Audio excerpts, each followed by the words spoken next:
passé et l'avenir au secours du présent. Le beau est toujours bizarre. Non, je n'y crois pas. Rien ne distingue les souvenirs des autres moments. Le bizarre est souvent beau. C'est cette bizarrerie qui le fait être particulièrement le beau. Le beau bizarre. Non, oui, pour moi, oui. De Zineb Souleimani.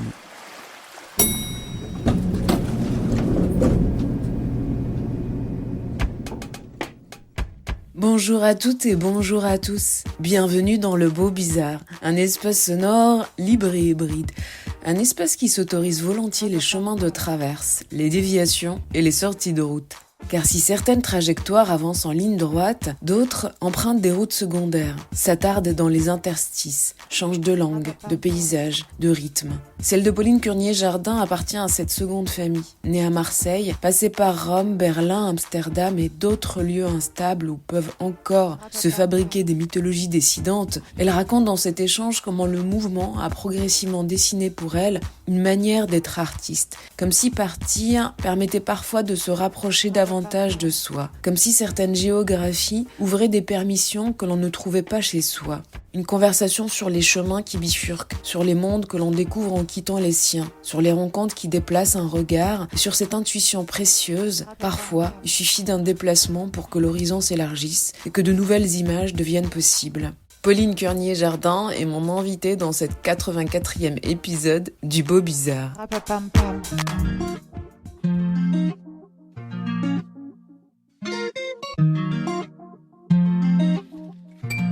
Bonjour Pauline Curnier-Jardin, merci d'avoir accepté mon invitation dans Le Beau Bizarre. Avec vous aujourd'hui, nous entrons dans un monde qui ne tient jamais droit. Un monde de virages, de vierges, de grottes, de pots, de processions, de cinéma clandestin, de saints martyrisés, de femmes qui débordent, de corps trop grands pour les cadres qu'on leur assigne, de rituels trop anciens pour être sages, de fêtes trop populaires pour être innocentes. Pauline Curnier-Jardin, vous êtes née à Marseille, vous avez vécu entre Rome, Berlin, Amsterdam, Zurich et tous les lieux instables où peuvent encore se fabriquer des mythologies décidantes. Cinéaste, plasticienne, performeuse, dessinatrice, metteuse en scène d'architecture sensorielle, vous construisez depuis près de 20 ans une œuvre qui refuse les lignes droites. Une œuvre où le cinéma n'est jamais seulement un écran, mais une bouche, une grotte, une arène, un théâtre, un ventre, une baraque foraine, une crypte, une chambre de désir ou de catastrophe. Chez vous, les images ne sont pas calmes. Elles transpirent, elles chantent, elles saignent,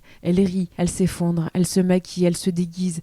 Elles sont habitées par des saintes, des travailleuses du sexe, des mères, des sorcières, des ouvrières, des travestis, des dévotes, des carnavalières, des mortes, des vivantes et des figures humiliées qui deviennent soudain puissantes parce qu'elles échappent à leur assignation. Votre travail traverse les grands récits religieux, les fêtes populaires, les carnavals, les processions catholiques, les cinémas de quartier, les formes du cabaret, du cirque, du théâtre ambulant, du grand guignol, du mélodrame, du cinéma expérimental, mais aussi les histoires politiques des corps. Le corps des femmes, le corps des pauvres, le corps des migrantes, le corps vieillissant, grotesque, le corps désirant, le corps vulnérable, le corps qui n'est jamais seulement victime parce qu'il sait aussi produire de la fiction, du rire, de la beauté, du trouble et de la contre-histoire. Vous inventez vos propres rituels, vous produisez des espaces où le spectateur doit physiquement traverser quelque chose, entrer dans une gueule, passer sous un tissu, contourner une arène, s'approcher d'une peau, suivre une procession, accepter d'être pris dans un dispositif où le regard devient lui-même un geste corporel. Vos installations ressemblent parfois à des parcs d'attractions détraqués, à des chapelles profanes, à des théâtres pauvres et splendides, à des lieux de culte qui auraient perdu leur dieu mais gardé leur puissance d'assemblée.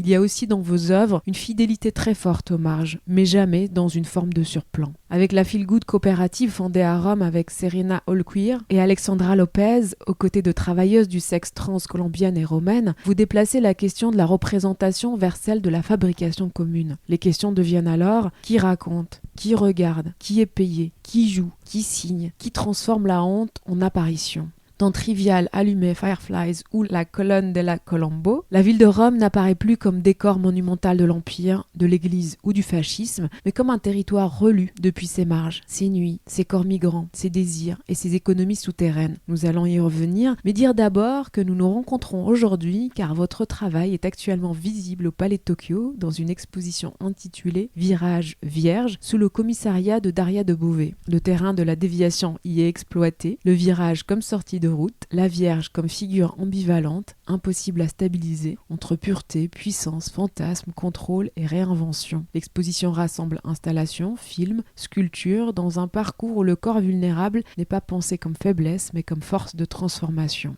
Nous allons y revenir et nous allons surtout essayer de comprendre avec vous comment vous travaillez avec les récits, avec les corps, avec les communautés, avec les matières pauvres ou flamboyantes, avec la religion, avec le grotesque, avec l'histoire de l'art, avec la colère aussi. Comment vous retournez les images dominantes sans les purifier, comment vous faites de la fête un outil critique, comment vous pensez la beauté depuis le trouble et comment dans une époque obsédée par la maîtrise, la performance, la lisibilité et la correction des corps, votre œuvre continue d'ouvrir des espaces d'indiscipline, de joie et d'inquiétude. Mais j'aimerais commencer par vous poser une question de géographie. Je le disais. Oui. Je le disais, vous êtes né à Marseille, mais après vos études à Paris, vous êtes parti à Berlin, puis à Amsterdam, puis à Rome. D'abord en tant que pensionnaire à la Villa Médicis, vous y êtes aussi resté vivre après plusieurs années. On va prendre le temps de déplier les années romaines, car il me semble que quelque chose s'est joué pour vous dans ces années-là, dans votre travail. Mais d'abord, cette géographie qui dessine une carrière faite beaucoup en dehors de la France. Comment la lire et comment elle raconte peut-être votre pratique, votre travail, votre rapport à l'art? Déjà, je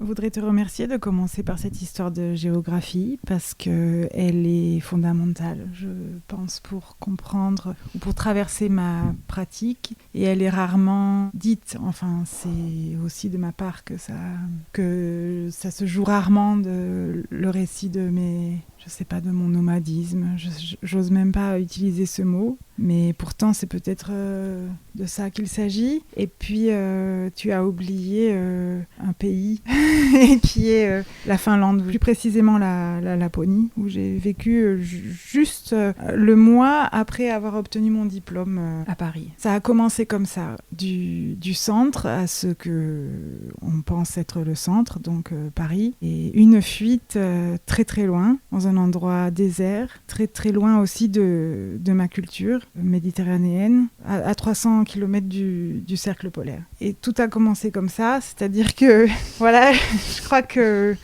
c'était pas une fuite performée ou visible. À cette époque-là, j'étais juste une étudiante qui avait obtenu son diplôme. C'est vraiment pour moi que je suis partie si loin parce que j'avais très peur.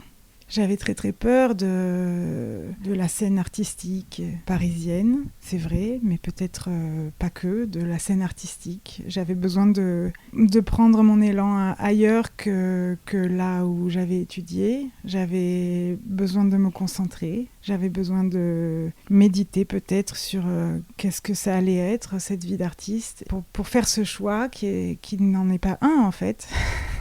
On choisit pas vraiment d'être artiste, je pense. J'ai eu besoin de cet élan, enfin de ce recul. Alors d'abord, j'ai été en résidence, donc j'y étais comme artiste pour la première fois de ma vie. Donc j'étais nommée par la société artiste en résidence. C'est un premier statut finalement. Dans cette petite ville de la côte ouest sud de la Finlande, donc pas encore en Laponie. Et puis j'ai voulu rester dans ce pays et l'explorer. Et puis là, je suis allée, je sais pas, dans des squats, dans des résidences d'artistes abandonnés.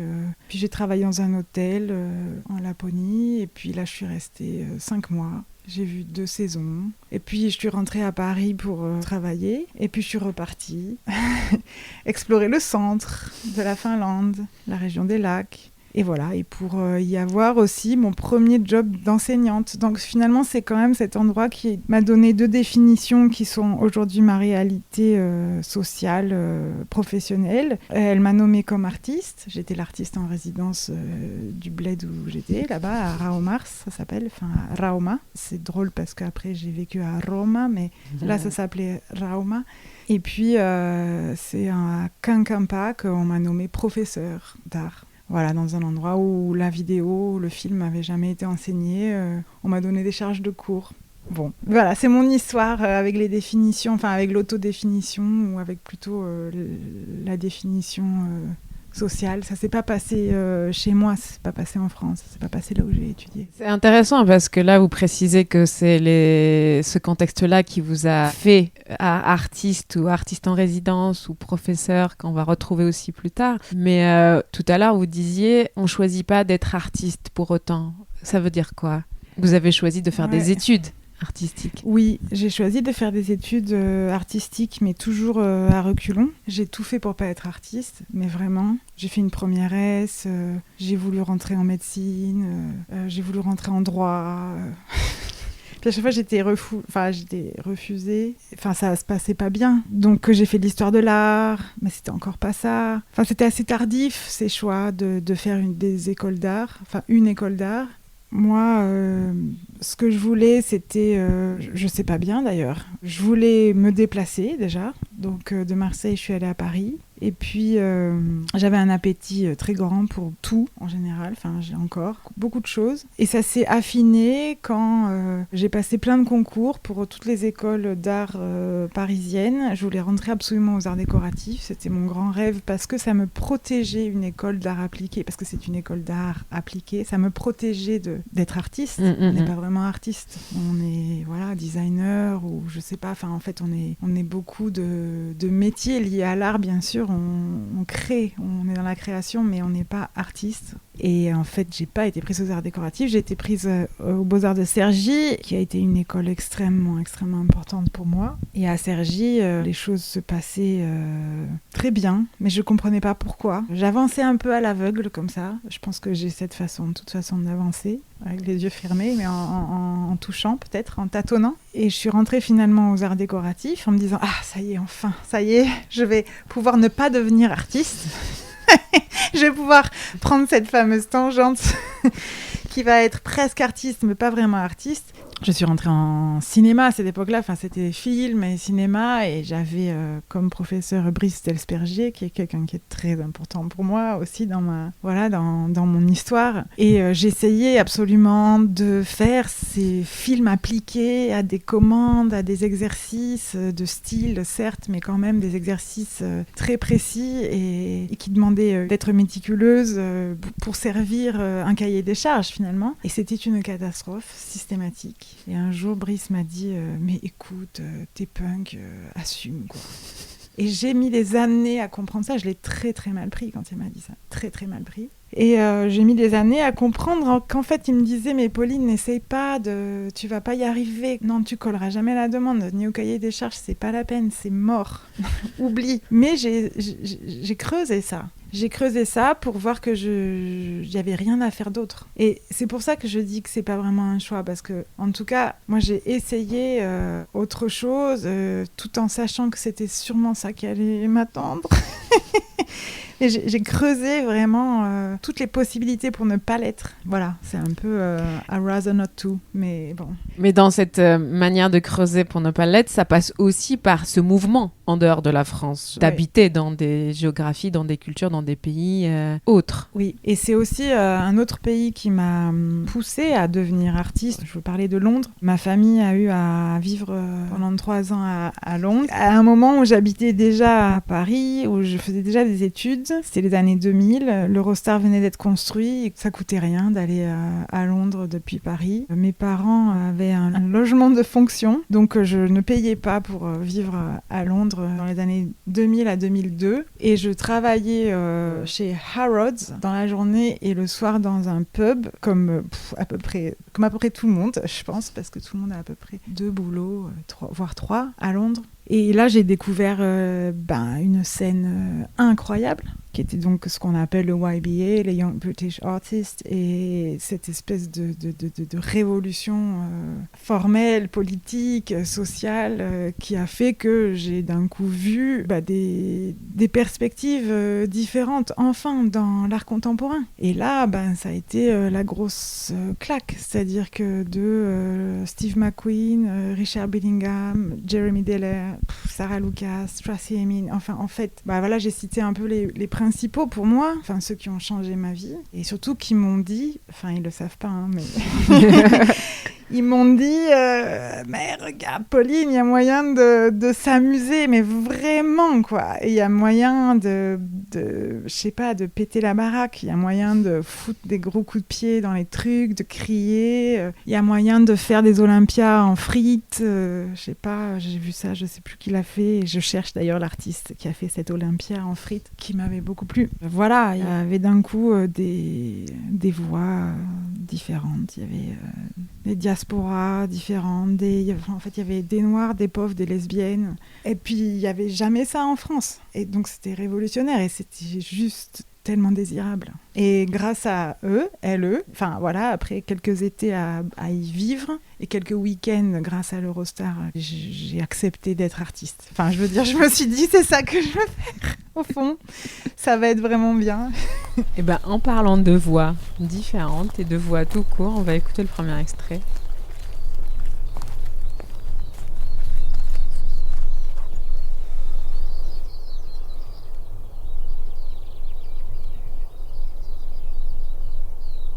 Tu seras une femme tout-terrain.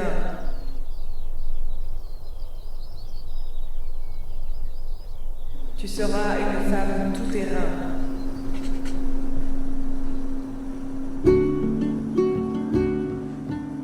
Un très court extrait de ce qui semble être votre premier film, à Jeanne, qui date, je crois, de 2007, où le personnage principal semble aussi entendre des voix comme Jeanne d'Arc, et cette première voix qui dit « Tu seras une femme tout-terrain ». Peut-être raconter rapidement l'intention ou l'intuition qui présidait à ce premier film, et peut-être dire comment vous le recevez, presque 20 ans après. Êtes-vous devenue une femme tout-terrain, Pauline Curnier-Jardin ? Oui, bizarrement, je ne sais toujours pas conduire. Alors qu'il y avait bien une voiture derrière ce sobriquet de tout-terrain. Cette histoire d'être une femme tout-terrain, c'est en fait un concept inventé par ma mère. Une fois que je l'enregistrais, je l'interviewais sur le féminisme. Ça date des premières questions que je lui ai posées ou des premières conversations qu'on a eues toutes les deux. J'ai 23 ans à ce moment-là. Nous sommes partis en Argentine, elle et moi. On s'entend pas forcément bien à ce moment-là, ou en tout cas, je l'évite un peu lors de ce voyage. Et pour l'éviter, je la filme H24 et je l'enregistre H24. Ce qui est un moyen d'éviter beaucoup de choses. C'est un bon obstacle au réel que de faire ça. Mais lors de nos enregistrements, elle sort ce concept de la femme tout-terrain et elle dit oui, de toute façon, maintenant on nous demande d'être des femmes tout-terrain, c'est-à-dire qu'on s'occupe des enfants, on s'occupe de la maison, on doit bosser, faut faire une carrière. Bon voilà, elle énonçait ça, tout-terrain, et ça me faisait rire parce qu'évidemment je voyais une grosse bagnole bien de bolos quoi, avec des grosses roues, mais un 4x4 quoi, voilà. Donc je voyais ça, les grosses voitures qui vont dans les dunes, qui faisaient d'ailleurs la hantise de mon père quand j'étais enfant en Camargue, puisque mon père est camarguais, et donc les 4x4 avaient le droit, avec leur putain de grosses roues, d'aller dans les endroits protégés. J'ai aussi grandi avec cette histoire de cette voiture, ce 4x4, qui enfreint la loi parce qu'il a la grosse voiture, quoi. Bon, voilà, c'est une petite déviation, c'est le cas de le dire. Et voilà, et en fait, tout terrain, ça me plaisait beaucoup, et 20 ans après, donc maintenant, c'était en fait mon diplôme de fin d'études, où je performais ce film. Donc déjà sur scène, j'avais toujours les mains partout. Donc ce tout-terrain, il était déjà incarné dans le mouvement même que je faisais sur scène, à traficoter un clavier bon tant pis, des carrousels Kodak, il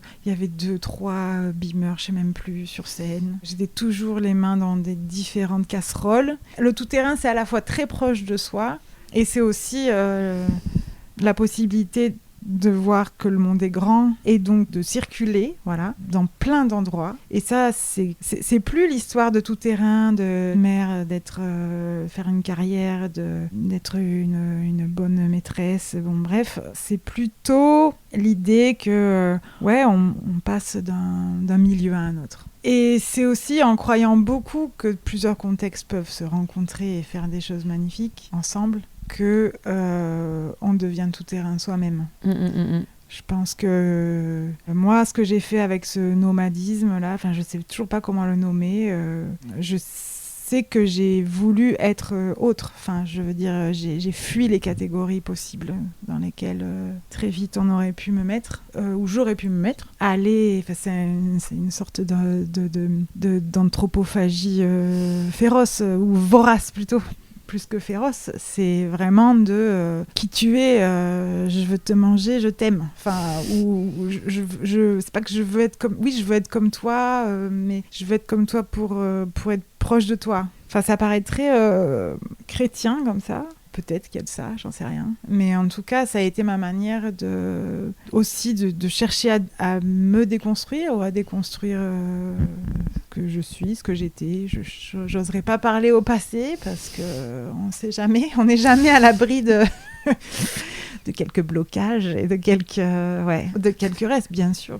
Mais voilà, il y avait des attirances aussi pour une façon de vivre différente. Mais attention, c'était toujours cerclé quasiment en Europe, ou en tout cas dans le périmètre duquel j'étais moi-même assignée en tant que blanche européenne. Et dans mon travail, vraiment, c'est ça que j'essaye de faire aussi. C'est quand même en allant voir qu'est-ce que c'est que ces pays qui ont le pouvoir, enfin dominants, les uns après les autres, que je vois qu'est-ce que c'est ces forces de l'ordre. Qu'est-ce que c'est cette Europe ? Mais justement, parce que depuis ce premier film, votre œuvre, elle a fait une belle place aux saintes, qui est quand même aussi dans l'héritage commun de ces pays-là dont vous parlez à l'instant. Donc une belle place aux saintes, aux figures de martyrs, mais aussi aux travailleuses du sexe, aux femmes âgées, aux corps fatigués, grotesques ou désirants. Je pense notamment à Qu'un sang impur, aussi de Fat to Ashes, aux peaux de dames, ou encore aux œuvres autour de Les Trümmerfrauen dans l'Unokino. Comment en tout cas vous choisissez ces figures, et est-ce qu'elles viennent à vous parce qu'elles ont été historiquement instrumentalisées ou parce qu'elles contiennent déjà en elles une puissance de renversement aussi ?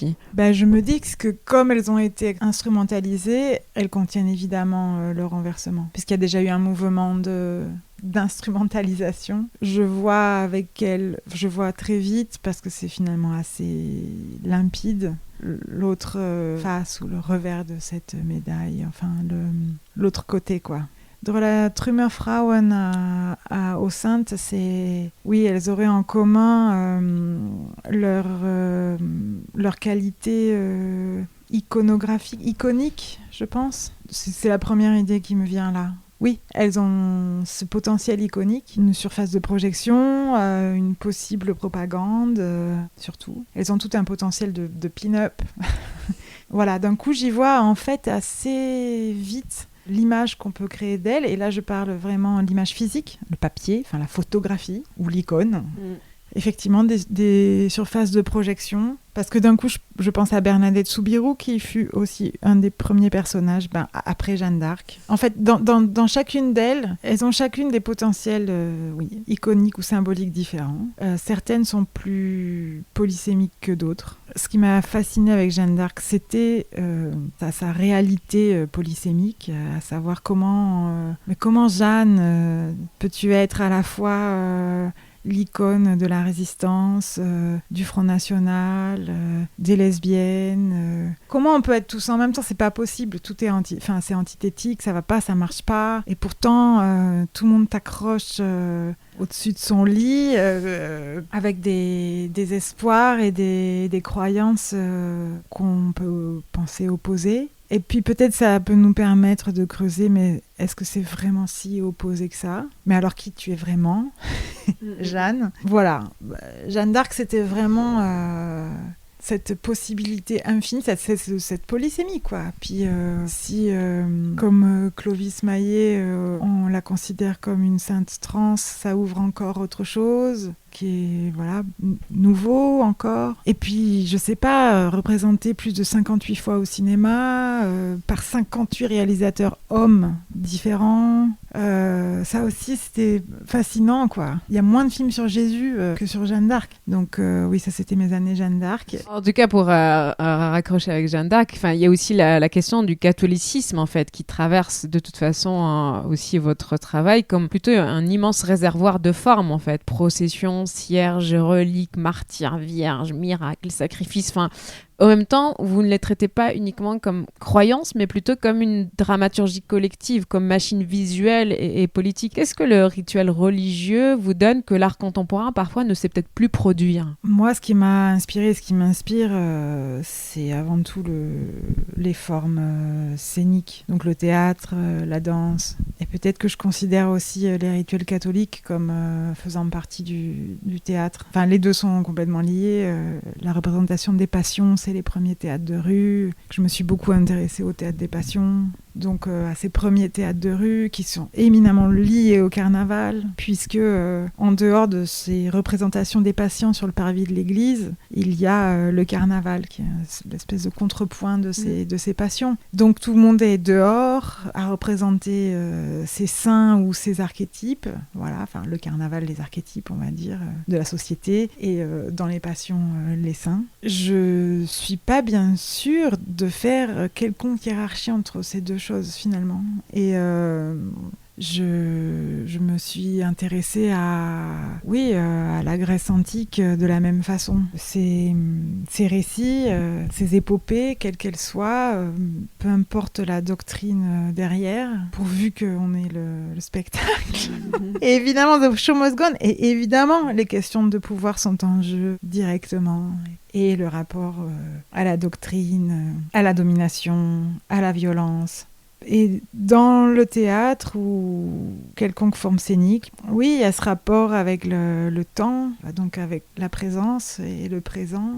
C'est physique, c'est une chose physique. On est public collectivement, voilà. Puis sur scène, c'est pas forcément... Des fois, il y a une seule personne en scène, mais elle est en rapport direct avec ce public qui collectivement regarde. Et je trouve que c'est dans ce rapport-là qu'il se passe vraiment quelque chose. Dans l'art contemporain, c'est rare que je trouve ce rapport physique-là à mes émotions et aux émotions des autres. Cette possibilité de toucher les viscères, alors que je l'ai beaucoup vécu avec toute forme scénique. Mais on va revenir justement sur les formes populaires, le carnaval, la fête ou le cabaret, mais avec le catholicisme, il se joue, j'ai l'impression, autre chose. Il y a la passion où vous en parliez, mais il y a aussi toute la mise en scène, c'est-à-dire c'est très ritualisé, c'est très écrit, c'est très... il y a un rapport scénique manifeste, quoi. C'est sûr. Hein. Oui, vous voulez dire c'est très camp, en fait. Il y a quelque chose de ça. Non, mais de ce surfait, de ce gestualisé, tout est surjoué, tout est surplacé, tout est surmonté, c'est surmonter quelque chose.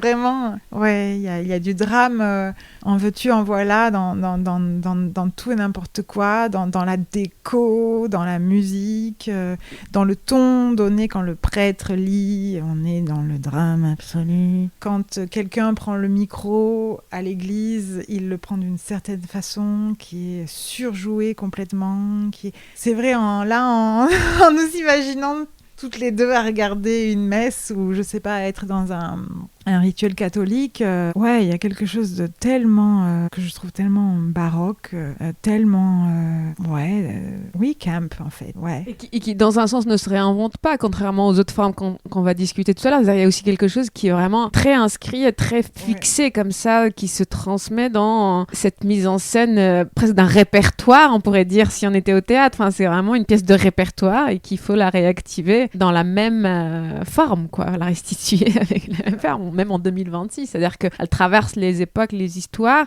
sans se laisser devenir poreuse. Donc, qu'est-ce qui fascine pour vous dans votre travail, cette forme-là? Pourquoi? Ouais, j'aime beaucoup cette idée de la messe comme répertoire. Je sais pas bien. J'ai grandi dans un anti-cléricalisme, c'est comme ça qu'on dit, virulent quand même, de la part de mes parents. dans une famille communiste radicale, où en tout cas les hommes étaient anticléricaux, anarchistes ou marxistes, communistes, trotskistes. Et les femmes, qui prenaient bien soin de moi, mes 2 grand-mères, étaient complètement bigotes. Et elle m'amenait à l'église. Et encore une fois, j'y allais donc empêchée par la famille anticléricale qui disait c'est l'enfer, ils savent pas penser par eux-mêmes. J'entendais toujours dire donc que à la fois le catholicisme était une violence terrible contre tout le monde qui s'y opposait. Donc voilà, donc c'était anti-résistance. Mais moi, j'y allais avec mes grands-mères et je découvrais le chant, je découvrais ces rituels qui me fascinaient complètement. J'allais un peu en cachette à des fêtes complètement baroques. Après, j'ai grandi aussi en Camargue d'abord, et puis on allait voir la Sainte Sarah. Donc j'ai un peu grandi aussi dans un catholicisme baroque gitan, enfin donc Rome, on dirait plutôt. Oui, c'est une source d'inspiration. Il y a des objets fabuleux, ça brille, ça dégouline, ça pleure, on chante, on se fout par terre, on se met dans l'eau, on se roule, on se prend dans les bras. Il y a quelque chose de peut-être pour moi de première catharsis, de potentiel comme ça, de drame. Et une esthétique aussi très forte. Moi j'adore ça, quoi. Ce répertoire dont tu parles, il est effectif dans l'église, à la messe, etc. Mais il est aussi dans les tableaux. C'est le même quasiment. Et en fait, c'est ça. Je pense que c'est ça qui se passe. C'est que j'ai l'impression, dans les rituels catholiques, de voir en mouvement, de voir le tableau vivant de ce que j'ai vu dans les tableaux et qui sont l'histoire de l'art à laquelle j'ai été éduquée, et ils sont aussi mon histoire de l'art parce qu'elle est européenne. C'est ça en fait qui est un peu magique. Mais ça, voilà, encore une fois, Pasolini avec la ricotta, il le comprend très très bien. Voilà, c'est-à-dire que ce qui est fait à l'église, c'est ce qui est fait dans les tableaux et qui peut se faire dans le cinéma aussi. Et vous en faites aussi un geste qui s'hybride avec d'autres formes, puisque votre travail revient aussi sur des formes plus populaires. On l'aura dit tout à l'heure, le carnaval, mais avec la procession, la crèche vivante, le cirque, la parade, le cabaret. Enfin, vous réussissez à faire œuvre de tous ces outils-là, de tous ces répertoires-là. Et ces formes sont joyeuses, mais jamais innocentes en même temps. Enfin, vous les manipulez aussi avec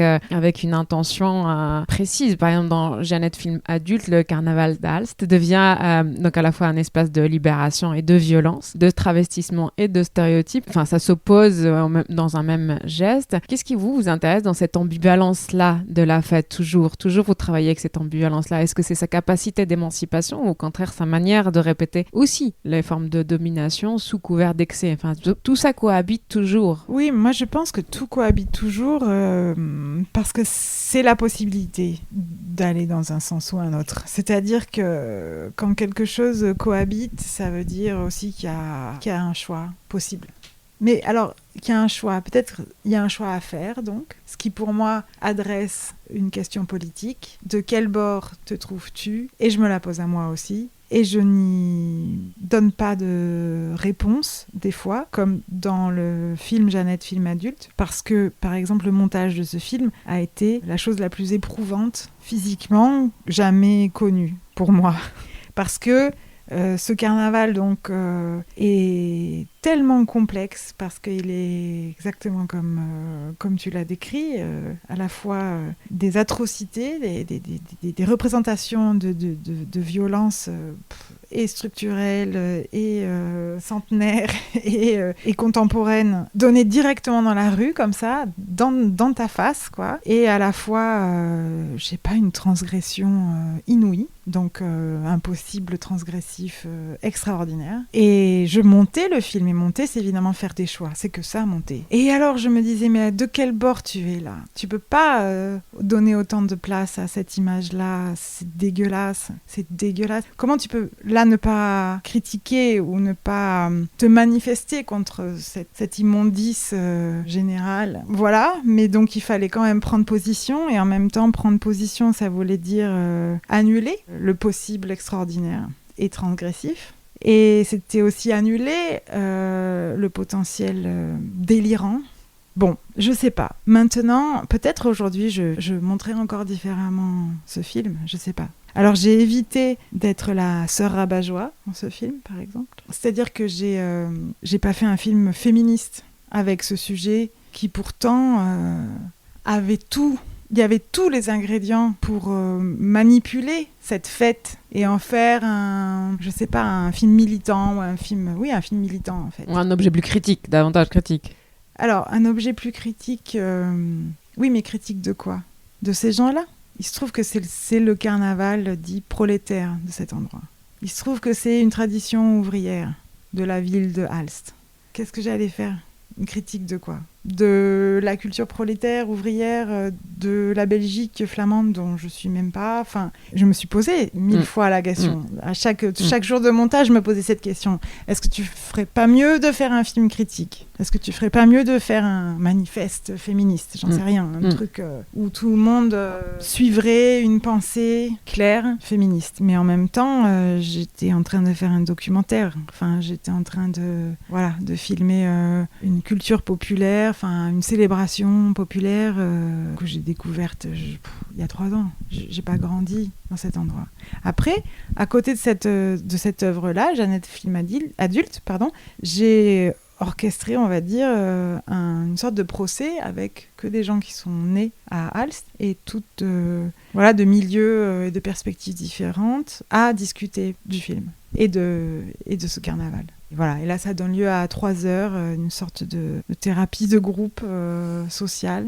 C'est très beau. Donc quand j'ai montré le film, il y avait les deux choses. Il y avait le film, Jeannette Film Adulte, qui est vraiment mon vécu de ce carnaval. Mais c'est mon vécu, il y a quand même 12 caméras qui filment. En fait, il y a des images faites par 12 corps et 12 perspectives différentes. Mais moi, j'ai fait le montage. Voilà, j'ai fait ce film-là, qui est comme il est, qui est pas forcément très critique, mais en même temps, j'ai juste gardé ce fil qui est moi dans ce carnaval, avec, on va dire, l'expertise que j'ai de ce type de procession, une œuvre qui s'attache à filmer ce type de procession, et puis, moi, une femme blanche dans ce carnaval-là. Dans ce carnaval qui, en plus, lui-même trouve sa source au Moyen-Âge. On est donc en pays flamand, donc c'est aussi le début des grands marchés de l'art. C'est, pour moi, Bruegel, c'est Bosch. Enfin, c'est aussi des artistes qui sont très importants pour moi dans mon imaginaire et ma pratique et ma motivation et mes rêves et mes désirs, quoi. Donc, voilà, le choix de ne pas faire un objet très critique, c'est fait. Et ça traduit aussi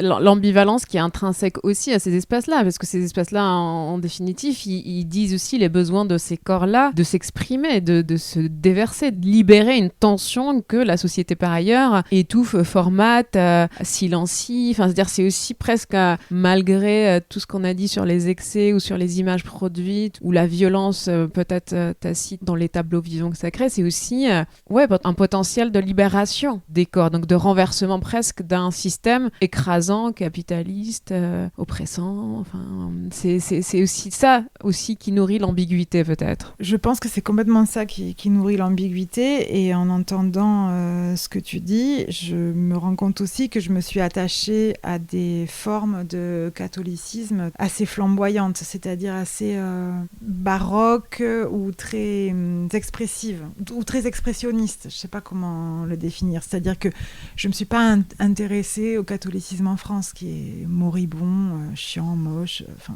qui fait peur d'ailleurs, qui fait plus peur que partout ailleurs en Europe, que ce soit en Italie, en Espagne ou dans le sud de la France, je suis pas allée partout non plus, hein, mais... En tout cas, on a tourné autour de l'Italie et on va y aller peut-être. On s'est rencontrés à la Villa Médicis et on s'est rencontrés, il me semble, dans mon souvenir, donc ça devait être en 22-23, il me semble que l'on s'est rencontrés par l'intermédiaire, en tout cas par l'évocation d'une fille qui était dans ma promo, qui s'appelle Dorothée Dupuis, qui était à la Villa Médicis comme curatrice, et il me semble que l'on devait parler d'artistes qui avaient été précédemment à la Villa Médicis. Quand on commence à rentrer dans les groupes de pensionnaires, etc., il y a quand même quelque chose d'une je sais pas si Pauline le dirait comme ça, mais il y a quand même une chose un peu atypique d'une histoire commune qui se dessine. Parce que passer ce concours, la voir arriver à Rome, et particulièrement là, le fait d'être des femmes. Et Pauline a 2 enfants, comme moi, donc on n'est pas non plus si nombreuses à être des femmes artistes, à avoir fait la Villa Médicis avec nos enfants.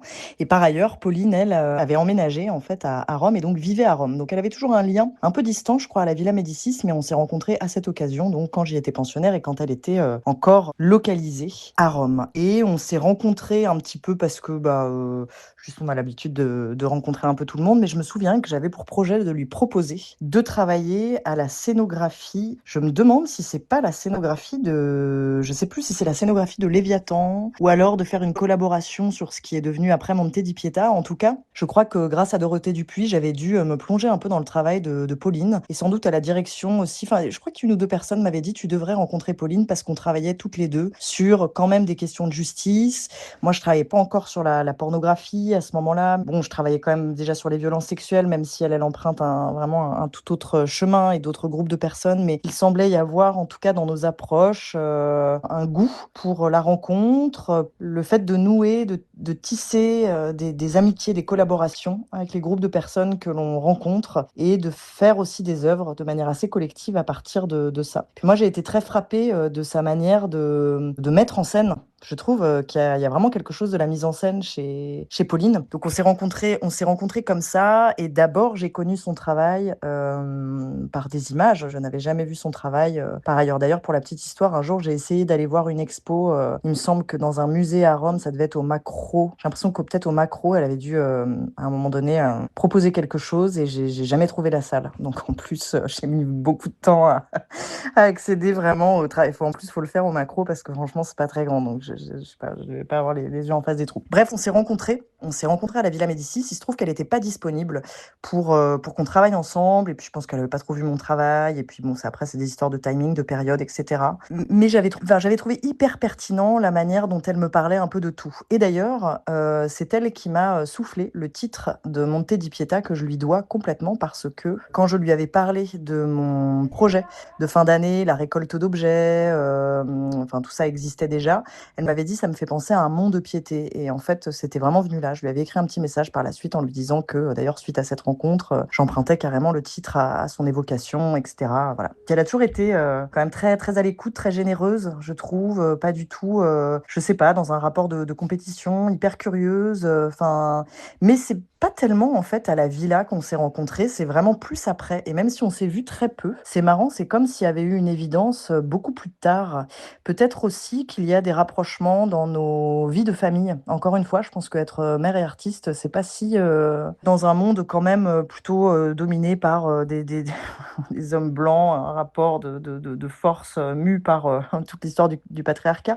Je pense que c'est pas si anodin que ça, et qu'il y a il y a quand même quelque chose d'une trajectoire où probablement on a vécu un peu des mêmes galères au même moment dans des vies d'artistes qui sont quand même pas si simples au quotidien, quoi, pour lesquelles on reçoit assez peu d'aide. Et je parle de garde, de solutions financières, etc., etc. Donc voilà un peu, et je sais pas, il y a eu comme une reconnaissance un petit peu plus tardive et quelque chose de beaucoup plus évident, même si on s'est peu vu dans nos vies, et pardon, je le répète. Ici, Lorraine de Sagazon, une metteuse en scène dans le travail, explore les zones de friction entre théâtre, justice, mémoire et réparation en donnant une place centrale à la parole désinvisibilisée et au récit que les institutions peinent à entendre. Elle dit ici beaucoup de choses sur lesquelles j'aimerais revenir, mais commencer peut-être par parler de Rome. Votre passage à la Villa Médicis et des années qui ont suivi ont laissé une empreinte nouvelle, je dirais, dans votre travail par la suite. Ce travail semble relire la ville non pas depuis les monuments officiels, mais depuis les seuils, les rues, les nuits, les corps qui circulent, les travailleuses du sexe, les rituels encore, les ruines, les restes de l'Empire, de l'Église et aussi du fascisme. Qu'est-ce que Rome a déplacé dans votre travail, vous diriez ? Rome, pour moi, ça a été l'endroit dans le monde européen, appelons-le comme ça, où je me suis sentie la plus accueillie, la plus respectée en tant que mère et artiste. Et ça commence par le fait que j'arrive à Rome enceinte d'un deuxième enfant et que je sens dans les regards de tous et de toutes, mais vraiment tout milieu confondu, que je suis bienvenue.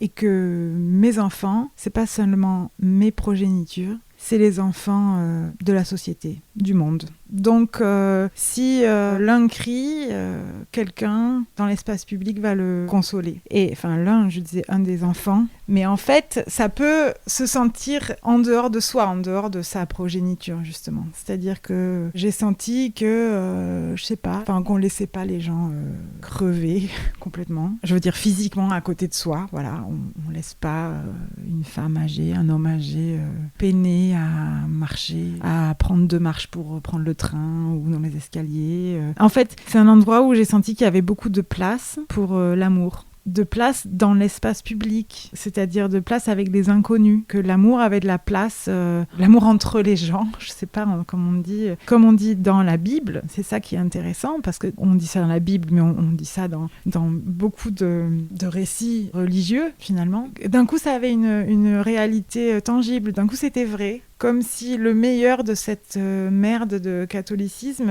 existait vraiment. C'est-à-dire qu'il y avait à la fois le Vatican, je sais pas, un État fait de 99% d'hommes, bon, par exemple, un État toute puissance, voilà, le Vatican est à Rome, décide de tout, viole et tue, bon, bref, voilà, dans l'impunité la plus totale. Et il rayonne dans la ville. L'architecture rayonne, l'architecture catholique, on va dire. Enfin, tous les monuments représentant la doctrine catholique rayonnent, etc. Mais bizarrement, le peuple est abrité par ces monuments. Il y a une impression d'être abrité plus que d'être écrasé. Parce que, est-ce que la conscience de la beauté de ces décors rend simplement les gens... Peut-être ce serait gracieux, mais en tout cas, c'est comme si la coexistence de ce pouvoir écrasant qui, en même temps, véhicule tant de beauté, fait une ville belle, où la lumière est belle, où l'ornementation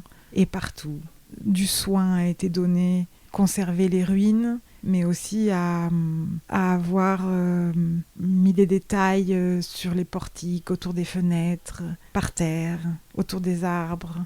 Je sais pas, la ville fait que les gens y circulent comme un décor de théâtre gigantesque, à ciel ouvert. Donc c'est un théâtre de rue général. Et c'est un endroit où, dans ce théâtre général, ce décor gigantesque, il y aurait beaucoup de place pour l'amour. Alors bon, moi c'est ce que j'ai ressenti. Mais je crois que je suis pas la seule. Et quand il y a de la violence et quand il y a des saloperies échangées entre les gens, elles se font tout de suite, dans ta gueule, dans ta face. Et tu réponds. Et tu réponds ou pas, mais on rentre directement dans le cœur du sujet. On ne contourne pas beaucoup. Alors, je suis sûre que les Italiens qui m'écouteront diront « Tu rigoles, ça contourne, tout ça, t'es complètement ethno-romantique. » Je suis sûrement comme ça. Et voilà, je pense bien que c'est... Voilà, il y a aussi toute la fourberie. Bon, je sais pas, peut-être parce que je suis marseillaise, c'est quelque chose avec lequel, de toute façon, je communique très bien, je vis très bien avec la fourberie, la négociation, le cynisme aussi, l'espièglerie, j'en sais rien. C'est un mode qui me plaisait beaucoup, qui me correspondait. Et pour moi, Rome, ça a été aussi le retour en Méditerranée. Voilà, ça a été un retour en Méditerranée après 22 ans dans le Nord. Donc pour moi, c'est très, très... D'un coup, j'avais un territoire familier. Les mœurs et coutumes étaient familières. Après 22 ans de mœurs et coutumes non familières. Donc même si j'étais une fois de plus expatriée, on va dire, j'y étais quand même beaucoup plus à l'aise. Et il y a eu 2 temporalités. Il y a la période villa et la période hors villa, mais toujours à Rome. Cette vie romaine, c'est la naissance de ma fille et c'est la création de la coopérative. Mais c'est vrai que c'est d'abord une vie qui n'est pas à Rome. C'est une vie à la Villa Médicis qui n'est pas Rome du tout. L'Empire français à Rome.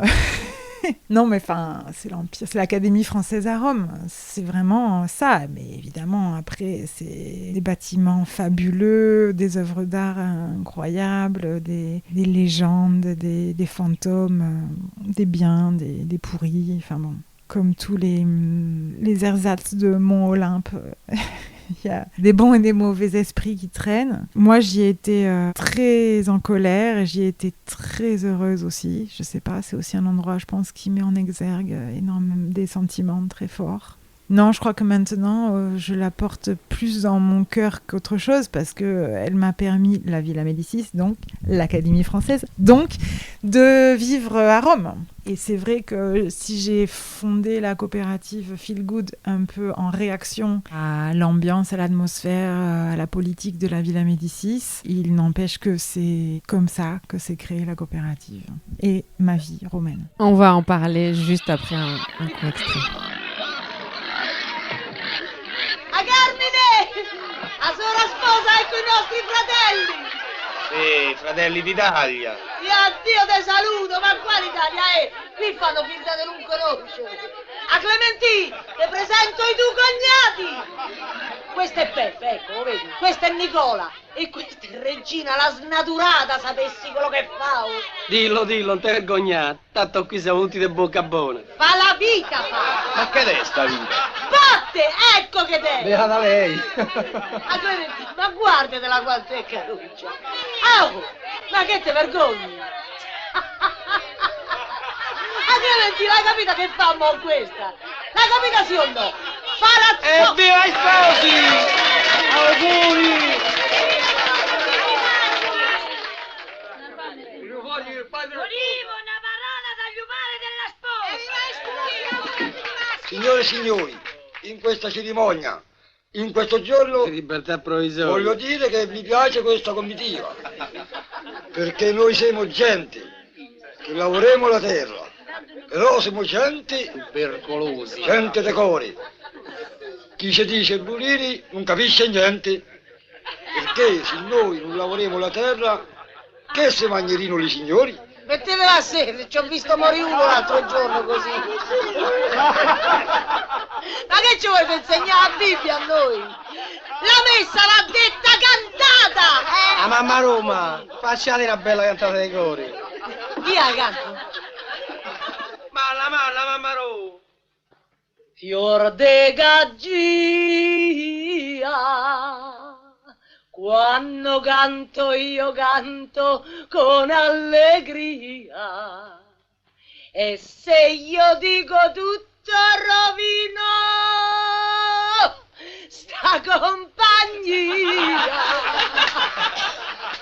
Alors ici, c'est le tout début du film de Pasolini, Mamma Roma, qui a, je crois, inspiré tout le travail que vous avez fait avec la Feel Good coopérative, où vous ne travaillez pas seulement sur des sujets marginaux, mais vous déplacez aussi les conditions mêmes de production, avec des travailleuses sexe trans, migrantes, colombiennes et romaines. Il y a eu Trivial, Allumé, Fireflies, ou Le Colonne de la Colombo. Dans tous ces films, la question n'est pas seulement comment représenter, mais comment faire ensemble. Et vous le disiez, la vie à Rome, la vie à la Villa Médicis a été un déclenchement de tout ce projet-là. Est-ce que vous pouvez revenir dessus et comment vous avez construit cette forme de travail collectif et qu'est-ce que c'est devenu aujourd'hui la Feel Good coopérative? Oui, alors nous sommes en mai 2020. Nous sommes à la première vague du Covid qui a duré éternellement.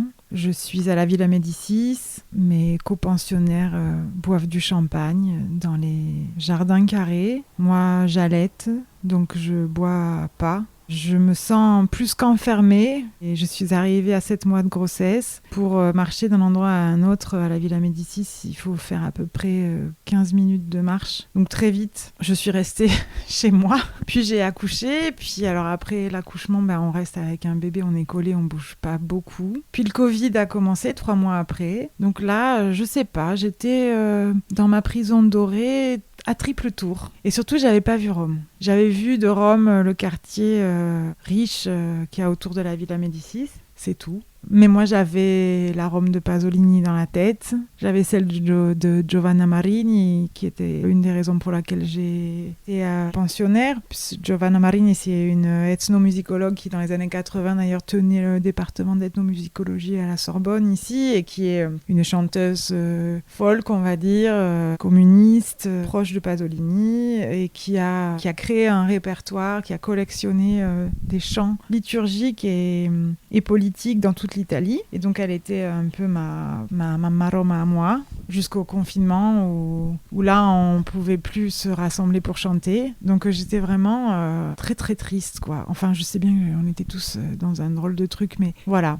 En tout cas, le chant qui s'arrêtait, c'était vraiment terrible parce que c'était mon seul rapport à Rome depuis mon arrivée. Donc c'était quand même quelque chose de collectif. Hein. Le chœur de Marini, on est entre 35 et 40. Donc c'était le mardi soir. J'avais mon rendez-vous avec les Romains. Mais c'était ce que je voyais de Rome, c'est tout. Donc tout ça s'est arrêté. Et puis, je suis très en colère de pas être à Rome. Je suis très en colère que les Romains n'aient pas le droit de sortir ni même sur leur balcon sans être balancés par les voisins, surtout s'ils sont pas romains, s'ils sont pas italiens. J'entends des choses comme ça très dures. Je sais qu'en Italie, il n'y a pas d'aide sociale, donc je peux juste m'imaginer ce que c'est que de plus bouffer, de plus travailler, de plus sortir.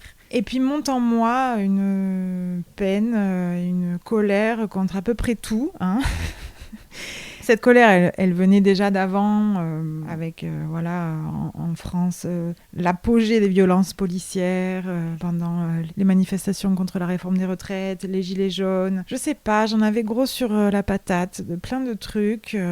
Et pourtant, j'avais cette petite fille magnifique, et pourtant, j'avais cette vie de château. Mais il y a quelque chose qui allait pas.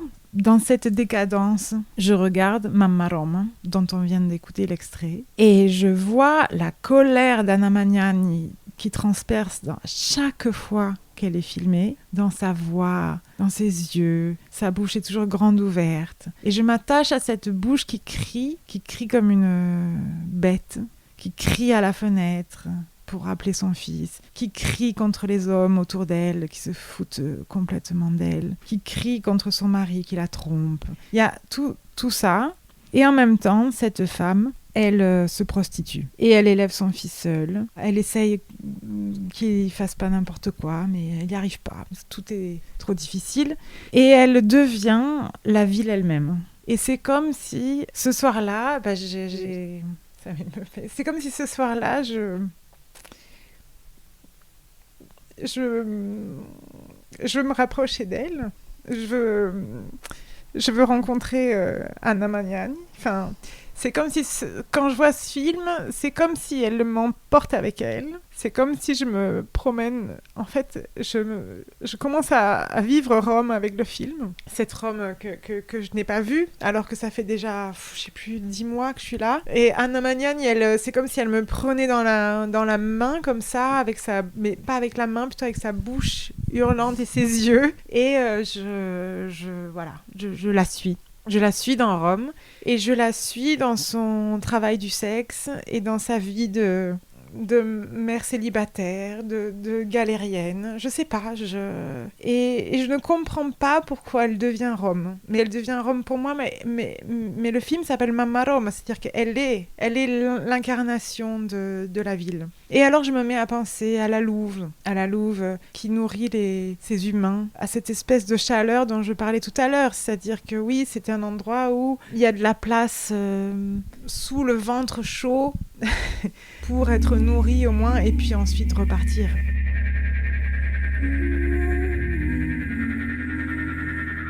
Et donc, de ça, je me rappelle combien certaines villes de Méditerranée, surtout, enfin en tout cas on me dit la même chose de Marseille, certaines villes sont des putes. Et je me dis, tiens, Rome est une pute, ça me dit quelque chose. Je sais, moi, j'ai grandi dans une ville qui est aussi une pute, Marseille, c'était toujours une pute. Simplement, c'est un port. C'est un port en Méditerranée, et quand il y a un port, il y a des travailleuses du sexe, il y a des marins. Quand il y a un port, il y a des marins, il y a des putes.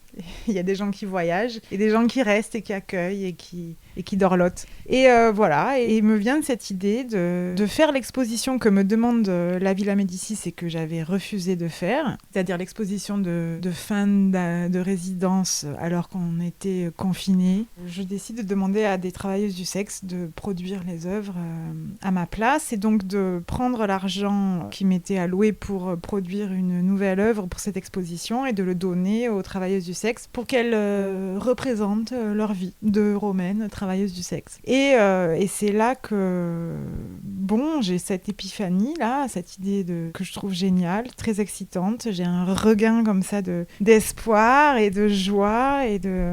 Mais me voilà à chercher des travailleuses du sexe dans une ville où j'ai juste mis quelques pieds le mardi soir pour chanter avec des gauchistes. Je sais pas trop comment faire, mais il se trouve que cette année-là, heureusement, grand heureusement, le commissaire de cette exposition est Lorenzo Romito, qui est donc un des fondateurs de Stalker, Stalker, c'est incroyable, donc c'est le film de Tarkovsky, c'est encore un film, donc c'est marrant, c'est un projet artistique qui est aussi complètement inspiré donc d'un film et d'un titre de film, et aussi d'un titre qui est ambigu. Stalker, qu'est-ce que c'est en fait un stalker? La définition est trouble, tout comme Mamma Roma. Et Lorenzo Romito m'a beaucoup accompagnée et en fait, on va dire, soutenue dans cette idée de demander aux travailleuses du sexe romaines de faire l'exposition à ma place. Et il m'a présenté Serena Olquire, qui est donc urbaniste, avec laquelle il avait déjà travaillé dans le groupe incroyable Stalker, que je recommande à tous, à toutes d'aller faire des promenades avec Stalker à Rome. Et Serena, elle avait fait son PhD, sa thèse en urbanisme sur les mouvements des corps travaillant le sexe dans la ville de Rome et comment ils échappaient aux lois toujours renouvelées, toujours plus complexes et fourbes contre le travail du sexe. Et voilà, et là j'ai rencontré celle qui est une amie pour la vie et qui elle-même m'a présenté Alexandra Lopez, qui est donc travailleuse du sexe et photographe, qui est une rencontre qu'elle a faite, elle, sur le terrain, comme on dit en anthropologie, et elles sont devenues amies, voire famille. Bref, c'est des histoires d'amour, en fin de compte, c'est ça, parce que tout ça, c'était très conceptuel au départ. Mamma Roma, les prostituées qui vont faire les dessins à ma place, gna gna gna, génial, Rome, la pute, tout ça. Mais après, ce qui se passe et qui fait qu'aujourd'hui, on est une coopérative et on est encore au travail, c'est que Alex me reçoit chez elle, où elle travaille aussi, donc le sexe et la photographie. Et elle fait venir toute sa famille choisie à elle.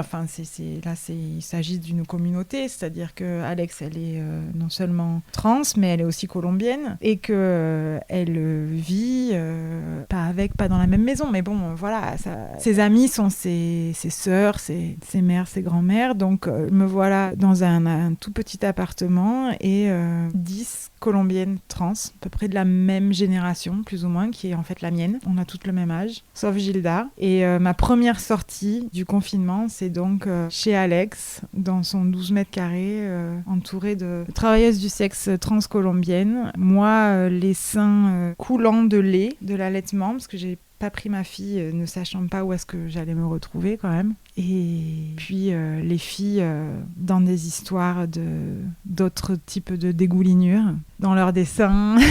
Et voilà, et depuis, plusieurs films depuis, ensemble. Plusieurs expositions. Ouais. Au départ, la coopérative était à entrée variable, c'est-à-dire que c'était pas vraiment le même groupe qui participait au projet. Et puis maintenant, on est vraiment un noyau dur. Et donc, il y a Gilda Starr, aka Taylor Moon, Juliana Mira, Alexandra Lopez, Serena Olquire, Martina Silvi. Voilà, ça c'est maintenant la coopérative telle qu'elle est aujourd'hui et telle qu'elle ne bougera pas. On a fait un autre film dont tu n'as pas parlé qui s'appelle Le jour où nous l'avons vu mort, qui est le jour où on est allé voir le cadavre de Benoît XVI dans l'église Saint-Pierre. Donc il y a une longue procession où on marche avec tous les gens qui viennent voir le cadavre portant des chaussures Prada de Benoît XVI, qui, comme on le sait, était ce pape quand même très transphobe, homophobe, qui a traîné avec les nazis. Bon bref, un pape dont on va pas forcément regretter la disparition de sa papauté. C'était un geste qui est très coquin, quoi. C'est des provocations molles. C'est très drôle pour qui aime l'humour lent. Quand même préciser deux choses avec la coopérative, c'est-à-dire le principe même des moyens de production et le partage de ces moyens de production. Mm-hmm. Et puis ensuite, dans le geste même de filmer, encore une fois, le partage d'autorité, en fait. C'est la même ligne de logique qui fait le principe fondateur de cette collective. En fait, dans cette idée de faire une exposition produite par les travailleuses du sexe grâce à l'argent de production donné par l'institution, la Villa Médicis, je pense que si un dessin est vendu, nous allons diviser le fruit de la vente entre nous toutes. Et c'est un principe qu'on a ensuite appliqué à absolument toutes les œuvres qu'on a produites ensemble. Quand il y a cette première série donc, de dessins, puisqu'après c'est devenu des sculptures, des films, etc., moi je payais chaque dessin au prix de ce qui était représenté, donc au prix de la passe représentée. Je m'alignais sur les prix qui étaient leurs prix de travailleuses du sexe. Mais ça, encore une fois, c'était au départ quelque chose, un geste artistique conceptuel. Ensuite, quand on a commencé à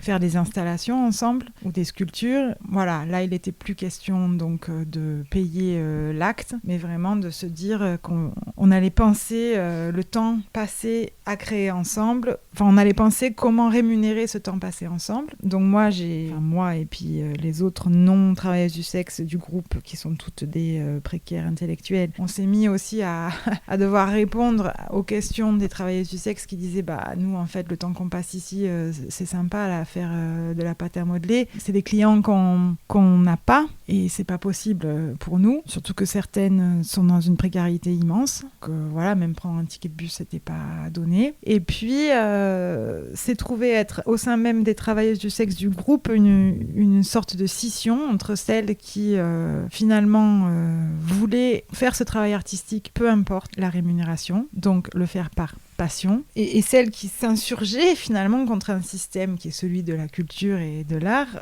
où on n'est pas payé, où on est payé très peu, ou en tout cas on n'est pas payé à l'heure, et des fois on est payé 6 mois après, etc. Et alors ça a été aussi le sujet d'un autre film que j'ai pas encore montré ici, qui s'appelle Pour le plaisir ou pour l'argent, où c'est notre première réunion syndicale finalement, où on parle de ça pendant 1 heure, ça dure 1 heure, c'est juste caméra ouverte, où on parle que de ça, de est-ce que tu le fais par passion, est-ce que tu fais pour l'argent, mais comment faire des choses par passion sans argent étant donné que je ne suis pas artiste. Donc pourquoi je prendrais cette légitimité et cette précarité, comment j'incarnerais cette précarité alors même que je ne suis pas validée en tant qu'artiste. Voilà, et c'est assez génial. Pareil, c'est 1 heure de discussion finalement où chacune on apprend à parler de ça parce qu'aucune d'entre nous n'a jamais eu cette conversation dans sa vie, que ce soit les artistes, les urbanistes, les travailleuses du sexe, à discuter de l'art, de l'argent et du travail du sexe. Au même niveau. Au même niveau. Il y a un autre principe économique renversé qu'on a utilisé beaucoup et que moi j'aime beaucoup faire, c'est à partir de l'argent donné de l'institution, donné pour faire une nouvelle production, c'est s'auto-organiser des apprentissages techniques. Donc on a fait un stage, on s'est auto-organisé un stage de gravure, c'est comme ça qu'on a fait l'installation qui s'appelle La mort du pape. Donc il y a des gravures qui représentent le jour des funérailles de Benoît XVI autour du film. Et on s'est auto-organisé un stage de forge et donc on a fait ce balcon. Voilà, on s'est organisé des cours d'histoire de l'art sur l'architecture des balcons et des terrasses. Voilà, donc ça c'est l'académie d'art de la Feel Good coopérative. Mais à chaque fois, ce que je trouve génial et qui est très important, c'est que rien n'est vraiment fixe. Parce que je pense qu'il n'y avait jamais le projet que ça dure, cette histoire. C'est un projet assez passionnant et qu'on pourrait passer beaucoup de temps encore dessus à le discuter. Mais comme j'aimerais qu'on puisse traverser encore d'autres choses, et notamment l'exposition que vous montrez actuellement au Palais Tokyo, un des films d'ailleurs de la coopérative y est visible. Donc l'exposition s'intitule Virage Vierge. Il y a d'ailleurs dans ce titre 2 mots très chargés. Le virage qui suppose la déviation dont on a cessé d'évoquer, de convoquer, la perte de trajectoire, le refus de la ligne droite, et puis la Vierge, cette figure saturée de projections religieuses, sexuelles, patriarcales, fantasmatiques. Et comment ce titre est arrivé et pourquoi pas, par exemple, rétrospective ou monographie, pour présenter un premier travail, disons, très institutionnel en France? En fait, je crois que j'ai trouvé le titre, j'ai dû retourner au titre d'une autre exposition consacrée au travail seulement de la Feel Good coopérative, Trivial, pour trouver une idée, quoi. Dans Trivial, donc c'est trivial, et donc c'est 3 voies, c'est 3 rues, et puis il y a cette histoire de 3 trajectoires comme ça, mais aussi d'un point névralgique, j'allais dire. Non, mais le point de rencontre entre 3 trajectoire. Mais on sait que trivial aussi veut dire brutal, veut dire sale. Mais ce mot-là vient de la prostitution. C'est à l'endroit où trois voies se rencontrent que donc la travailleuse du sexe se mettrait pour finalement être un obstacle à la trajectoire fluide de quelqu'un. Bon. Je suis sûre que j'invente ça, en fait, mais c'est pas grave. Et donc, Virage Vierge, l'espace dans lequel je montre mon travail, je l'ai quand même... c'est pas que j'ai modifié l'espace, c'est que je l'ai corrompu quelque part avec cette espèce d'énorme cylindre, comme un vaisseau placé en plein milieu. Et que c'était une sorte de statement, quoi, enfin de façon de dire on va tourner plutôt que suivre les murs, on va accepter de tourner, de circuler, mais de circuler avec l'étymologie, enfin au sens de prendre le cercle, de suivre un cercle. Donc voilà, c'est parti d'un mouvement en fait, du mouvement circulaire, du cylindre, enfin de l'arène. Et puis dès le départ, je voulais que le film Les colonnes de la Colombo, donc le nouveau film qui est présenté au Palais de Tokyo, soit sur un écran courbe. Et je sais pas, ça c'est vraiment des choses très, je sais pas, on ferme les yeux, on voit ça. Et le virage, c'est évidemment là aussi que j'ai vu apparaître pour la première fois une travailleuse du sexe la nuit dans un virage en périphérie de Rome et que j'ai décidé de faire le film Luciole, Fireflies. Et puis évidemment, j'aurais pu l'appeler virage pute, mais c'est pas ça qui se passe. Non, évidemment, mais c'est virage vierge, parce que la Vierge, c'est, comme tu l'as dit, toutes ces projections patriarcales, mais c'est aussi la Vierge Marie, c'est celle qui nous protège. Dans la culture chrétienne, c'est celle qui soigne et qui protège. Alors, bon, ce qui est d'un côté le territoire à violenter, à prendre, à coloniser, c'est pour d'autres celle qui protège et qui soigne et qui écoute. Je suis allée voir en effet son expo au Palais de Tokyo. Elle était venue voir Léviathan. Je crois qu'elle est venue voir aussi Monte di Pietà. Elle devait être là à l'expo des pensionnaires. Et donc entre-temps, enfin voilà, j'ai continué à m'intéresser à son œuvre. J'ai vu l'expo au Palais de Tokyo et je trouve que moi, ce qui m'a vraiment marqué et l'endroit je trouve de la générosité, c'est qu'on pourrait penser que Pauline, mais d'ailleurs je crois que ça la stresse un peu ça, mais que Pauline c'est une artiste vraiment purement plastique, alors que c'est une réalisatrice et que finalement ces films sont probablement ce qu'il y a de plus important, très au cœur de son travail. Et ces films, moi, je les ai trouvés absolument passionnants. Mais j'adore le fait qu'il y ait un cadre pour regarder les films. Je trouve que c'est quelque chose qui est tellement rare que moi, je me suis vraiment régalée, en fait. Il y a quelque chose de la sédimentation quand on se promène dans son œuvre qui est proposée au Palais de Tokyo parce que il y a comme un effet coulé de chauffe, mais avec la matière. C'est-à-dire, c'est pas juste un effet de montage cinématographique, c'est que tout à coup, on est traversé par des substances, des matières, des couleurs, des formes qui n'appartiennent pas à la vidéo et qui permettent de conditionner la réception de la vidéo, etc. Et ça, moi, je trouve ça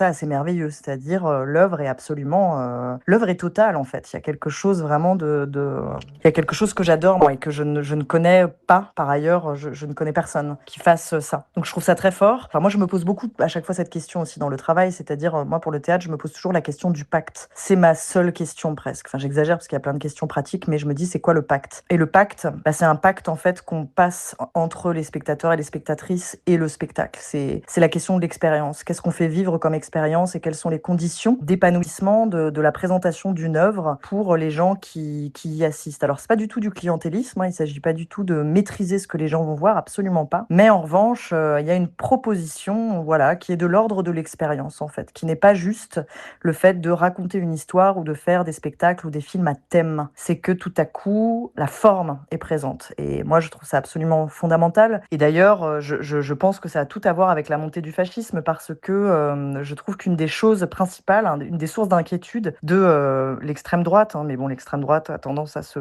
à grignoter vers le centre de plus en plus, c'est avec de l'argent public qu'on fait ça. Il y a une question morale qui arrive très très fort, absolument partout, des sujets que l'on pourrait traiter ou de la manière dont on devrait les traiter, des problèmes évidemment autour de positions de marginalité, les questions de la violence ou la moralité, notamment féminine. En fait, il y a des zones qui commencent à s'obscurcir et dont on a l'impression qu'on ne pourrait pas en parler ou qu'on ne pourrait pas en parler de telle ou telle manière. Ça ne veut pas dire qu'on peut tout faire de n'importe quelle manière. Je pense qu'il y a une éthique de la représentation, du film ou du traitement du sujet. Et ça, j'ai l'impression qu'elle se pose ces questions-là, Pauline. Il y a quand même un rapport dans son travail, je trouve, qui est beaucoup plus...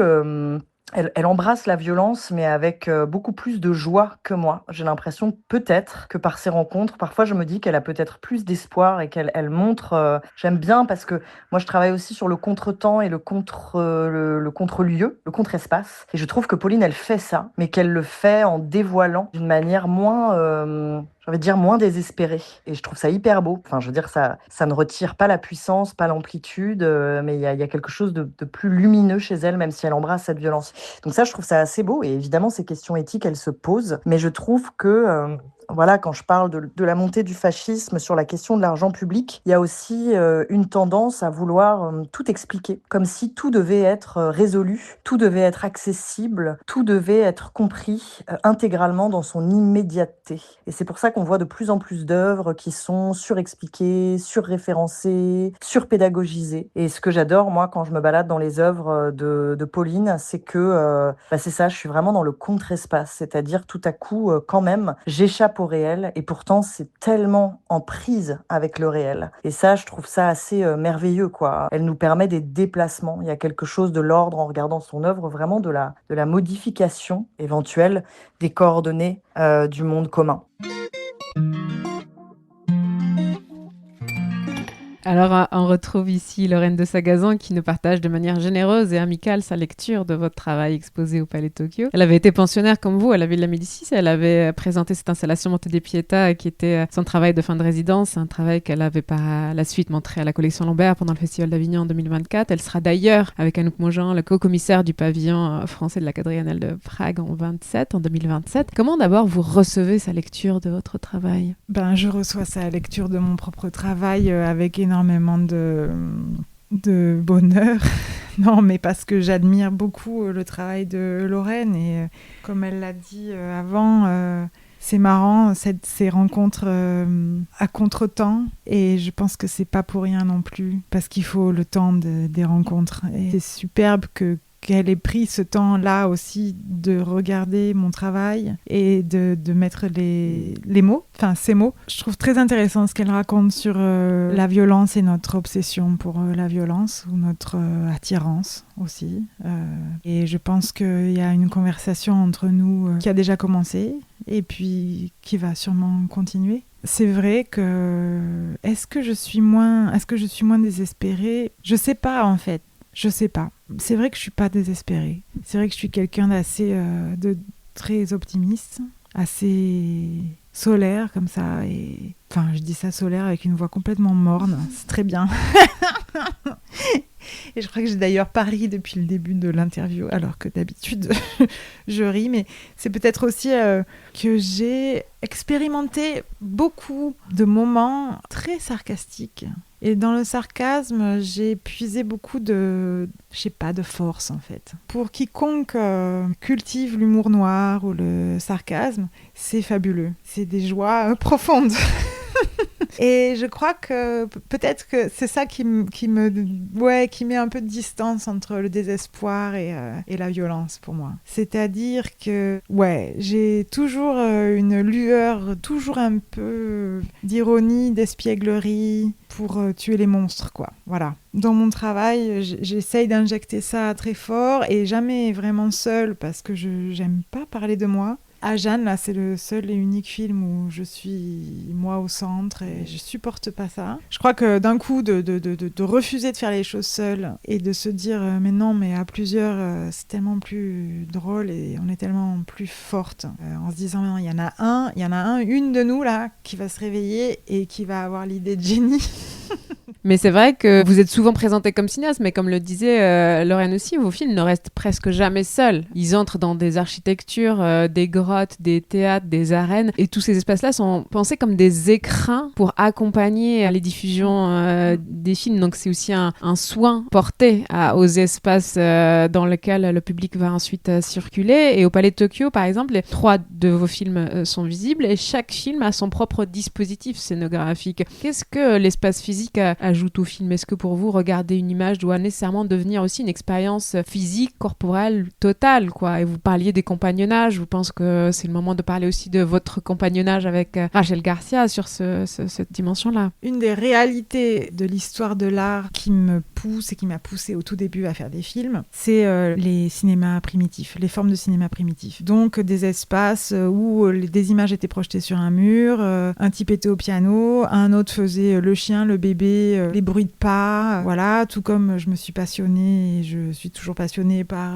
les théâtres de marionnettes siciliens, où il y a aussi 3 personnes sur scène, l'un faisant les bruits de sabots, les autres les bruits d'épée, on change les décors, certains chantent. Bon, en fait, déjà, ces formes d'art total, elles existent en fait dans les embryons même du cinéma. Il s'agit des cinémas forains, et donc il y a la question aussi du mouvement. Il n'y a pas encore le cinéma où on se rend, l'architecture. Il y a ces gens-là qui se promènent avec tout l'attirail pour faire rentrer un public dans une histoire incroyable, où ils vont triper pendant une durée précise. Et tout part quand même de cette forme-là.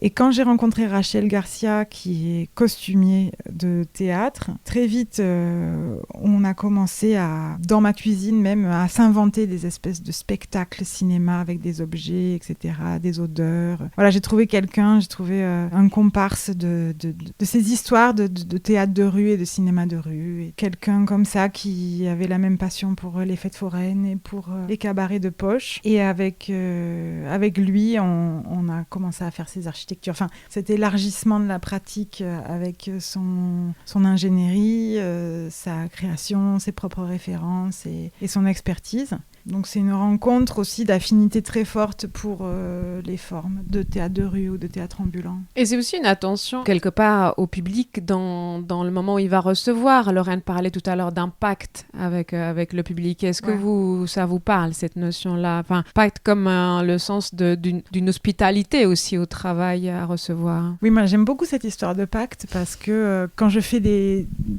j'appelle ça les kinos en fait, les installations pour les films, les écrins, en fait le pacte c'est allez, là maintenant on va dans la forêt. Et vous sentez la forêt là? Ouais. Et puis là, hop, on se met sur ces bancs en bois. Et puis tiens, il y a des femmes qui fondent. Ah tiens, enfin je sais pas. On fait un pacte de simulation. On est ensemble. On a ensemble accepté d'être dans un simulacre. Et c'est merveilleux. Parce que si on l'accepte tout le temps, on accepte ça de la part de la politique, du gouvernement, de plein de choses. Pour une fois, si on peut accepter ce simulacre dans un plaisir sensoriel et accepter de se laisser aller dans un récit poétique, il y a justement plus vraiment de règles, en tout cas pas celles qu'on connaît, etc. Ça, c'est génial. Et se dire ensemble qu'on fait comme si c'était une forêt ou comme si c'était une crypte, une discothèque pourrie ou un colisée en gâteau, si on est encore capable de croire qu'on est dans un colisée en gâteau, il y a encore tellement d'espoir que je veux bien continuer à créer. Le Beau Bizarre reste un espace hospitalier. Et pour les dernières questions, c'est Lorraine de Sagazin qui les pose. Chère Pauline, voici une question. Quels sont les artistes ou les œuvres, s'il en est, qui ont changé ta vie? Je voudrais savoir comment cette capacité que tu as à faire des œuvres d'art totales, comment sont-elles inspirées? Je me demande aussi quelles ont été les difficultés que tu as pu rencontrer en étant artiste, mais en étant femme, et aussi en étant mère, s'il y a eu des difficultés particulières, peut-être pas.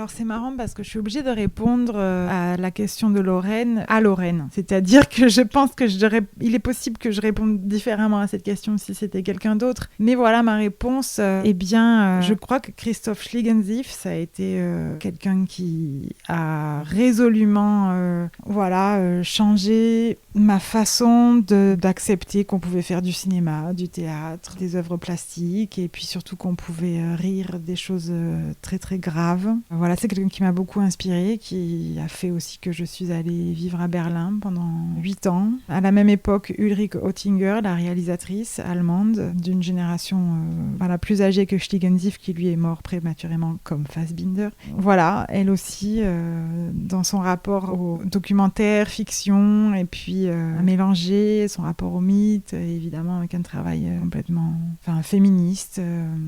Et puis aussi son attachement au cabaret, au style, à la possibilité de mondes à se rencontrer, de mondes opposés ou inconnus à se rencontrer. Et puis Pilote aussi a été quelqu'un de, très importante pour moi. Steve McQueen a été aussi extrêmement important. Je pense que par exemple Steve McQueen m'a fait comprendre à quel point le son était important dans les œuvres d'art. En fait, il y a beaucoup de gens du théâtre. Je pense à Marco Berrettini aussi, qui a été très important pour moi. Platel, Paola Rego, la peintre, Dorothy Yannon, Kara Walker a été aussi très très importante, et ça c'est aussi une découverte londonienne, même si elle est américaine, c'est à Londres que j'ai vu son travail la première fois. Et l'autre question, des difficultés, des difficultés en tant que femme qui avait envie de parler de violence, de sexualité, de religion. Oui, je suis partie de France pour ça, parce que je pense que c'était pas du tout un endroit où c'était possible d'être entendue sur ces sujets-là, aussi sur mon amour pour la culture populaire. Ça, c'est, je pense, le plus grand obstacle que je pouvais rencontrer en France, c'est-à-dire à Paris. J'ai compris très vite que l'art contemporain existait à Paris et qu'évidemment, il existait partout ailleurs, mais qu'il fallait être validé par le centre pour exister. Et ça aussi, c'est quelque chose que j'ai compris pendant mes études. Et puis, une fois que je l'ai compris, j'ai dit, ça va, j'ai fait le tour. Allons ailleurs, parce que je me sentais un peu étouffée. Je sentais que j'allais être très vite catégorisée, je sais pas quoi, trash, féministe de province. Et donc, je suis partie. Et ça m'a sauvée. Et c'est vrai que Berlin, ça m'a sauvée. Amsterdam, ça m'a sauvée. Et puis Rome, ça m'a transformée. Et voilà. Et en tant que femme, évidemment. Parce que aussi, la Finlande, pour moi, c'était me frotter à une culture où le genre n'existe pas dans la langue. Les pubs de produits ménagers, c'est que des mecs qui les font. Il n'y a pas de il, elle. Voilà, il y a un rapport complètement différent, quasi asexué d'ailleurs. Et je trouvais ça vraiment génial. Donc, ça a été mon début aussi pour ça, quoi. Partie là-bas. Et puis, il y a cette culture païenne et protestante. Il y a aussi un régime de sexualité différente, en fait. Et tout ça, je l'ai exploré pour me sentir plus forte ou différente, ou en tout cas pour me déconstruire, je sais pas. Puis ensuite, la question de la maternité, oui, j'ai eu plein de problèmes et j'en ai encore énormément. J'en ai tout plein. Je pense que c'est terrible. C'est terrible, oui, c'est terrible en fait. C'est vraiment terrible. Je veux dire, il n'y a qu'une résidence en France qui accepte les familles, qu'elles soient monoparentales ou pas d'ailleurs. Donc c'est la Villa Médicis. C'est pour ça que j'ai pu la faire et que j'ai pu y faire tant de belles choses. Malgré des fois ma colère, mais bon, c'est comme ça que je suis faite. Et ça m'empêche pas de jouir des choses et de les transformer et d'être reconnaissante sur ce qui a été fondamental pour moi. Mais sinon, non, personne dans le monde de l'art contemporain, de toute façon, où on est corvéable à merci et où on correspond aux travailleurs néolibéral parfaits et parfaites. On ne peut pas dire que quand on est mère et qu'on s'occupe de quelqu'un d'autre ou de plusieurs autres, ce travail-là ou cette existence-là ou cette réalité sociale-là n'est pas considérée dans ce travail. Mais il y a tellement peu de choses qui sont considérées socialement dans le travail des plasticiens que c'est un des détails de cette précarité. Voilà. Je parle maintenant depuis un endroit beaucoup plus privilégié qu'avant, mais c'est parce que j'ai un travail, j'enseigne. Et j'ai la chance d'avoir un travail d'enseignante. Mais c'est pas le cas de tout le monde, etc. Et encore que ce travail d'enseignante et d'artiste et de mère,